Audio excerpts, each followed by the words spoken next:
इस हफ्ते के एपिसोड में आपका स्वागत है। मैं हूं हर्ष वोरा और इस वीडियो में हम पिछले हफ्ते रिलीज हुए इंपॉर्टेंट मैक्रो इकोनॉमिक इंडिकेटर्स को देखेंगे और उनके इम्पैक्ट को बारीकी से एनालाइज करेंगे। तो इस हफ्ते हमारे लिए एक इंपॉर्टेंट डेटा पॉइंट ये है, और शायद ये आपके लिए सरप्राइजिंग नहीं होगा, कि इंडिया के स्टॉक मार्केट का वैल्यूएशन रिकॉर्ड हाई है। यू सी, प्राइस और वैल्यूएशन दोनों चीज सेपरेट है। प्राइस हमें यह बताता है कि बायर्स एक फाइनेंशियल इंस्ट्रूमेंट, चाहे वो स्टॉक्स हो या रियल एस्टेट हो, उसको ट्रेड करने के लिए क्या प्राइस पे कर रहे हैं, राइट? लेकिन वैल्यू हमें यह बताता है कि उस प्राइस के पीछे कैश फ्लो कितना जुड़ा है। मेरा मतलब है कि आप लॉन्ग टर्म के लिए कोई भी स्टॉक में इन्वेस्ट क्यों करोगे?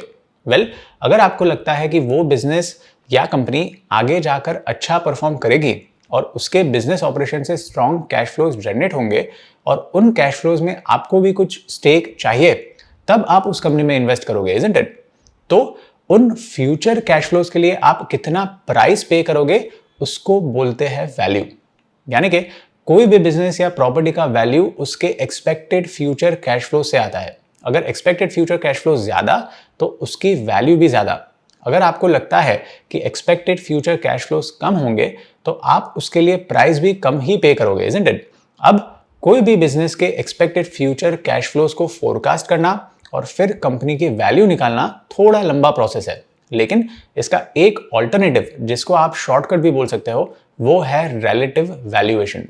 रिलेटिव वैल्यूएशन में आप कोई भी स्टॉक के प्राइस को लोगे और उसको सिंपली प्रॉफिट से डिवाइड करोगे, तो आपको क्या मिलेगा? आपको मिलेगा उस कंपनी का प्राइस पर रुपी ऑफ प्रॉफिट।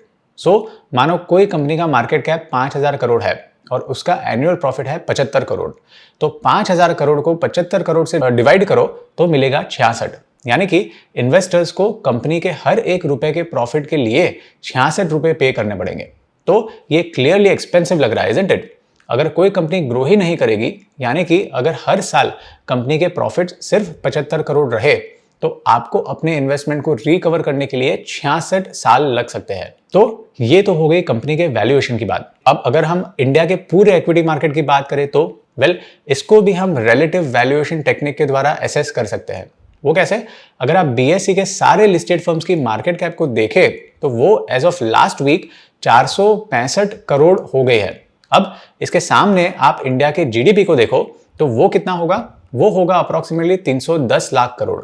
यानी कि इंडिया में जितने भी final goods and services produce होते हैं उनका टोटल वैल्यू करीब 310 लाख करोड़ होगा। अब अगर हम बीएसई के सारे लिस्टेड फर्म्स के मार्केट कैप को इंडिया के जीडीपी से डिवाइड करें, यानी कि 465 लाख करोड़ डिवाइडेड बाय 310 लाख करोड़, तो वो 1.5 टाइम्स होता है। यानी कि इंडिया के स्टॉक मार्केट का प्राइस अब इंडिया के आर्थिक उत्पादन यानी कि इकोनॉमिक आउटपुट से 50% ज्यादा हो गया है। आइडियली हमें चाहिए कि स्टॉक मार्केट का प्राइस यानी कि मार्केट कैप इंडिया के इकोनॉमी की साइज के साथ साथ चलता रहे। अगर उससे तेज दौड़ा तो मार्केट ओवर वैल्यूड हो जाएगा और उससे धीरे दौड़ा तो मार्केट अंडर वैल्यूड हो जाएगा। आप हिस्टोरिकली देखें, यानी कि 2000 की साल से लेके अभी तक, तो इंडिया का average market cap to GDP ratio करीब 71% रहा है। इस चार्ट में आप देखें तो 2004 से लेकर 2007 का बुल मार्केट इस रेशियो को 150% तक ले गया था। फिर 2008 में आया लेमन ब्रदर्स का रिसेशन, जिसके बाद इक्विटी मार्केट्स क्रैश हुए और इंडिया का मार्केट कैप टू जीडीपी गिरकर बिलो 71% चला गया था। सिमिलरली 2013 में टेपर टेंट्रम का एपिसोड हुआ था, जिसने वापस मार्केट्स में वॉलेटिलिटी पैदा कर दी थी। फिर रिलेटिवली थोड़ा काम पीरियड रहा। हालांकि आइसोलेटेड इंसिडेंट्स जैसे कि डीमोनेटाइजेशन, फिर जीएसटी का इंट्रोडक्शन और उसके कारण हुई स्मॉल एंड मीडियम बिजनेसेस को एडजस्टमेंट्स में थोड़ी परेशानी, और फिर 2018 में IL&FS का क्राइसिस, तो इन सभी आइसोलेटेड इंसिडेंट्स ने इंडिया का market cap to GDP ratio somewhat flat रखा। बट 2020 के कोविड क्रैश के बाद इंडिया में ऑलमोस्ट वन वे रैली ही आई है। यस, ऑफ कोर्स ये रैली के पीछे फंडामेंटल स्ट्रेंथ तो है ही।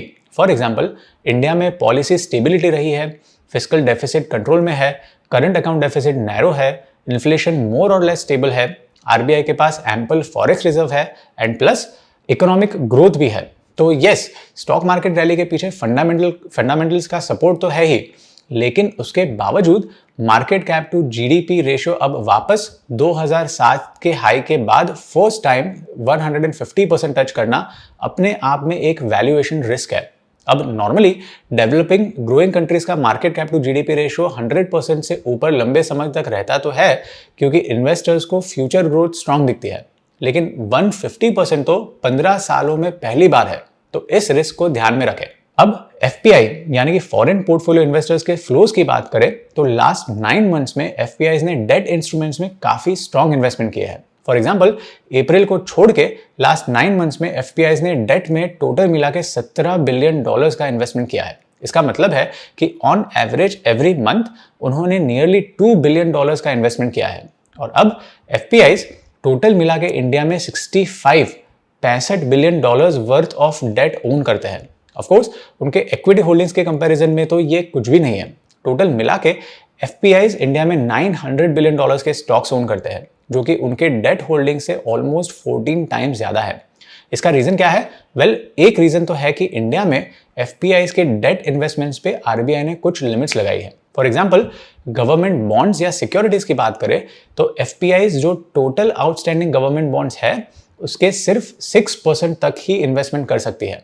सिमिलरली कॉर्पोरेट बॉन्ड्स में सिर्फ 15% तक और स्टेट गवर्नमेंट बॉन्ड्स में सिर्फ 2% तक ही इन्वेस्टमेंट कर सकती है। तो ये रेगुलेटरी रेस्ट्रिक्शंस के कारण FPIs के इन्फ्लोज इक्विटीज की कंपैरिजन से डेट में काफी कम है। ऑफ कोर्स डेट में इक्विटीज की कंपैरिजन से लिक्विडिटी भी काफी कम होती है, तो जब बेचना होता है तब बायर ढूंढना काफी डिफिकल्ट हो जाता है। तो ये सब डायनामिक्स रहते हैं इंडियन मार्केट्स में। अब बात करते हैं पावर एंड पेट्रोलियम सेक्टर्स की। अगस्त में पेट्रोलियम का कंजम्पशन 2.6% ईयर ऑन ईयर से डिक्लाइन हुआ और इसमें स्पेसिफिकली डीजल, नाफ्था और बाइटुमेन का कंजम्पशन 2.5% ईयर ऑन ईयर से गिरा। पावर जनरेशन भी ऑलमोस्ट 5% से गिरा, जो कि 2020 के जून के बाद का सबसे हाईएस्ट फिगर है और तब तो फर्स्ट लॉकडाउन था।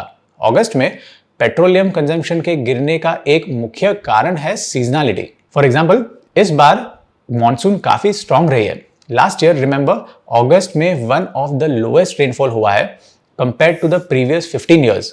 तो कम रेनफॉल होने के कारण फार्मर्स को इरिगेशन के लिए पंप्स का इस्तेमाल करना पड़ा था, जिसके कारण इलेक्ट्रिसिटी कंजम्पशन भी हाई रहा था। और तब माने लास्ट ईयर अगस्त में कम बारिश के कारण कंस्ट्रक्शन एक्टिविटी भी समवॉट नॉर्मल ही रही थी।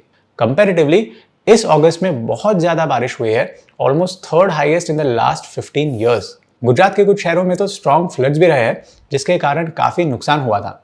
ज्यादा बारिश से माइनिंग सेक्टर पे भी काफी इंपैक्ट पड़ा है। फॉर एग्जांपल अगस्त में coal production almost 8% year on year से गिरा है। Last year coal production almost 20% से बढ़ा था। ऑफ कोर्स इस साल के स्ट्रॉन्ग मॉनसून से इंडिया की मीडियम टर्म ग्रोथ तो मजबूत रहेगी, लेकिन सेकंड क्वार्टर में शायद ग्रोथ में थोड़ी रुकावट दिख सकती है। अब ऑटो सेक्टर देखते हैं। ऑटो सेल्स भी अगस्त में काफी वीक रही है, प्रोबेबली मॉनसून के ही कारण। Two wheeler sales for example सिर्फ 6% ईयर ऑन ईयर से बढ़ी, बट कार सेल्स ऑलमोस्ट 4% से कम हुए। और ट्रैक्टर सेल्स की हालत थोड़ी ज्यादा खराब है, क्योंकि आप देखो तो लास्ट 3 मंथ से इनकी सेल्स डबल डिजिट से डिक्लाइन ही होते जा रहे हैं। पहले जून में आप देखो तो 27% से डिक्लाइन हुए थे, फिर जुलाई में अप्रोक्सीमेटली 13% से और अगस्त 2024 में भी 13% से डिक्लाइन हुए हैं। And then goods, carriers and construction equipments देखे तो वो अगस्त में ऑलमोस्ट 10% ईयर ऑन ईयर से डिक्लाइन हुए हैं। अब लास्टली यूएस के इंपॉर्टेंट इकोनॉमिक इंडिकेटर्स देखे तो वहां का लेबर मार्केट धीमा होते जा रहा है। फॉर एग्जाम्पल अगस्त में एक्सपेक्टेशन थी कि यूएस में न्यू जॉब्स, जिसको वहां बोलते हैं नॉन फार्म पेरोल, वो करीब 1.64 लाख जितनी क्रिएट होंगी, लेकिन एक्चुअल फिगर आया है 1.42 लाख। तो ये इंडिया के लिए इंपॉर्टेंट क्यों है? आप देखो तो अगर यूएस में न्यू जॉब्स एडिशन कम होगा तो इसका मतलब है यूएस शायद रिसेशन में जा सकता है। अगर यूएस रिसेशन में जाएगा तो वहां डिमांड कम होगी और अर्निंग्स डाउनग्रेड भी होंगे, तो यूएस मार्केट, जिसको बोलते हैं सेफ हेवन, वो गिर सकता है। और अगर यूएस मार्केट गिरा तो पॉसिबिलिटी है कि इंडियन मार्केट्स में भी वॉलेटिलिटी हाई हो जाए। फॉर नाउ मार्केट्स के हिसाब से ऑलमोस्ट 100% प्रोबेबिलिटी है कि US Fed later this month interest rates को 25 बेसिस पॉइंट्स यानी कि 0.25% से कम करेगी। Let's see. इस एपिसोड में इतना ही। मिलते हैं next week with some more interesting macro data. Until then have a great weekend.